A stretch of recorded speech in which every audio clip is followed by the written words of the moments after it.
teman-teman dan Bapak Ibu guru sekalian, kami dari kelompok 2 beranggotakan Tamardi Diatmoko nomor 27. Saya William Soni Saputra, absen 31. Saya Samba Putra Pamungkas, absen 26. Dan saya Nesra Keren Sanjaya, absen 20. Di sini kami akan menjelaskan tentang salah satu bangunan peninggalan masa kolonial zaman Belanda, yaitu Gereja Santo Antonius Purbayan. Saksikan keseruannya.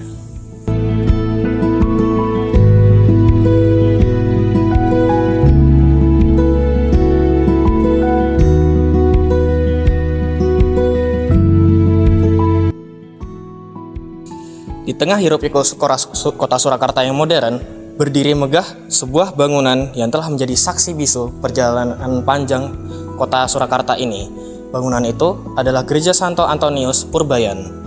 Didirikan pada November 1916 oleh Romo Cornelis Stephout, Serikat Yesus, gereja ini bukan sekadar tempat ibadah, melainkan sebagai sebuah simbol kehadiran misi Katolik Belanda pada masa kolonial.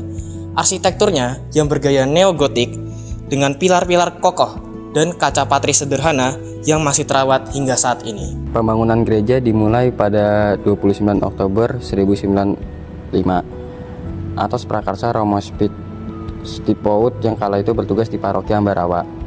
Tujuannya sederhana namun mendalam, menyediakan tempat ibadah bagi umat Katolik sekaligus pusat penyebaran iman di tengah masyarakat Surakarta yang plural. Pendanaan gereja diperoleh dari penjualan undian berhadiah serta bantuan dana dari Belanda. Sejak berdiri, gereja ini menjadi pusat kehidupan umat Katolik di Surakarta. Bahkan menjadi tempat bersejarah pembaptisan Brigadir Jenderal Ignatius Slamet Riyadi, salah satu pahlawan nasional.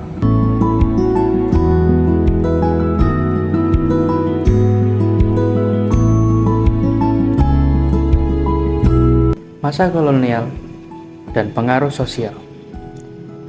Pada masa kolonial, Gereja Santo Antonius Purbayan berperan penting dalam penyebaran agama Katolik.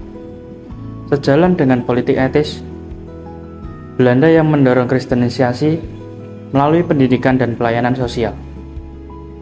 Gereja ini menjadi pusat kegiatan keagamaan bagi pendatang maupun pribumi yang mulai memeluk agama Kristen.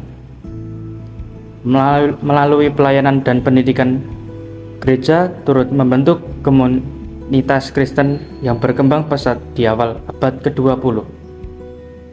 Namun, kebijakan kristenisasi ini juga menimbulkan reaksi sosial dari umat Islam yang merasa terpinggirkan, sehingga lahirlah gerakan keagamaan dan sosial sebagai bentuk perlawanan terhadap dominasi kolonial. Dari sinilah dinamika sosial Surakarta tumbuh, kota yang plural, beragam, dan surat interaksi antar budaya. Seiring berjalannya waktu, Gereja Santo Antonius Purbayan mengalami beberapa renovasi besar. Tahun 1934 dilakukan perluasan bangunan, kemudian pada tahun 1988 dan 2006 hingga 2007 dilakukan pembaruan interior, pengecatan, serta penambahan fasilitas seperti Gua Maria dan toilet umum. Semua perbaikan itu dilakukan tanpa mengubah keaslian struktur utama, menjaga nilai sejarah, sekaligus meningkatkan kenyamanan bagi umat.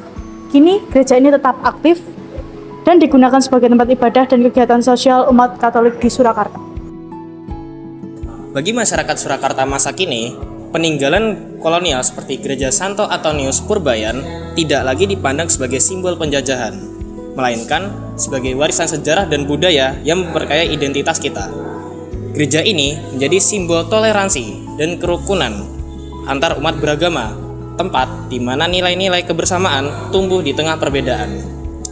Pelestariannya bukan hanya menjaga fisik bangunan, tetapi juga melestarikan ingatan kolektif tentang masa lalu dan membentuk wajah budaya Surakarta hingga saat ini. Peninggalan kolonial seperti Gereja Santo Antonius Purbayan adalah media pembelajaran penting bagi generasi muda. Melalui arsitekturnya, kita bisa melihat perpaduan budaya Jawa dan Eropa. Melalui sejarahnya, kita memahami perjuangan identitas dan toleransi. Video edukatif tentang gereja ini dapat menumbuhkan kesadaran bahwa warisan kolonial bukan hanya simbol penjajahan, tetapi bagian dari perjalanan panjang bangsa yang membentuk jati diri dan keberagaman budaya Indonesia. Nilai yang diwariskan toleransi, solidaritas, sosial, dan tanggung jawab menjaga sejarah. Melestarikan peninggalan sejarah seperti Gereja Santo Antonius Purbayan berarti menghormati masa lalu sekaligus menanamkan nilai bagi masa depan. Bangunan boleh tua, tetapi maknanya tetap hidup. Menjadi cermin perjalanan bangsa menuju masyarakat yang berakar pada sejarah, berjiwa, bertoleran, dan berbudaya. Sugeng sonten Bapak.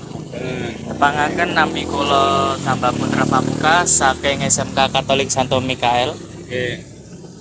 Kulo Naisela Keren Sanjaya saking SMK Santo Mikael. Kulo William Sandi Saputra.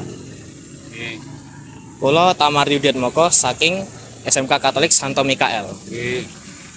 Sederenginipun ngapunten menawi ganggu waktune jenengan. Banjur niki kula kali rencang-rencang badhe wawancara babakan dampak sosial Gereja Santo Antonius Purbayan niki tinggi lingkungan sekitar niku. Oke.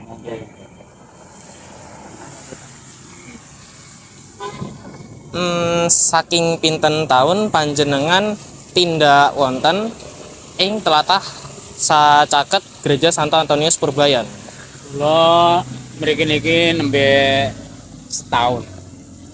Biasanya kan kula teng Pasar Gede niku, terus Pasar Gede sepi kula pindah mriki teng lingkungan gereja niki.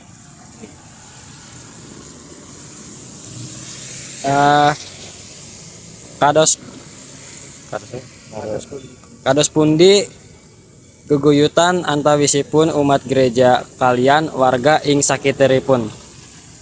Masalah niku antara umat beragama sini, lingkungan sini bagus.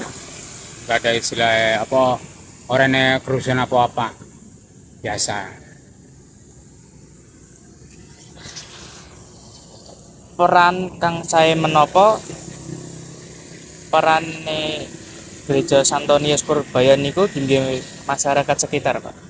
Peran Nggih. perannya itu ya ibaratnya lingkungan kan anggo dodolan oleh ora dilarang.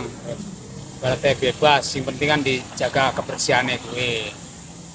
Terus antara ibaratnya pengunjung gereja sareng karo pedagang iki ya bagus ya.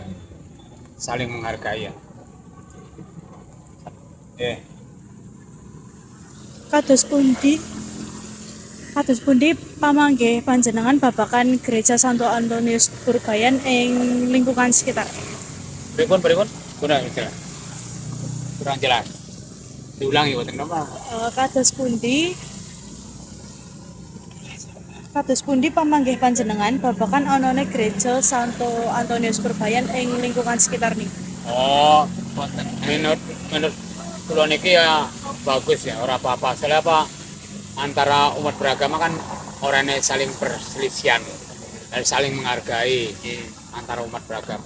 Orangnya kerusuhan apa-apa, aman biasa. Nggih pun cekap semanten nggih. Nggih. Ngapunten Pak menawi Nggih, nganggo, Pak. boten napa-napa. Nggih. Matur nuwun sangat, Pak. Nggih, sami-sami. Demikian dari kelompok 2, kami pamit undur diri. Terima kasih.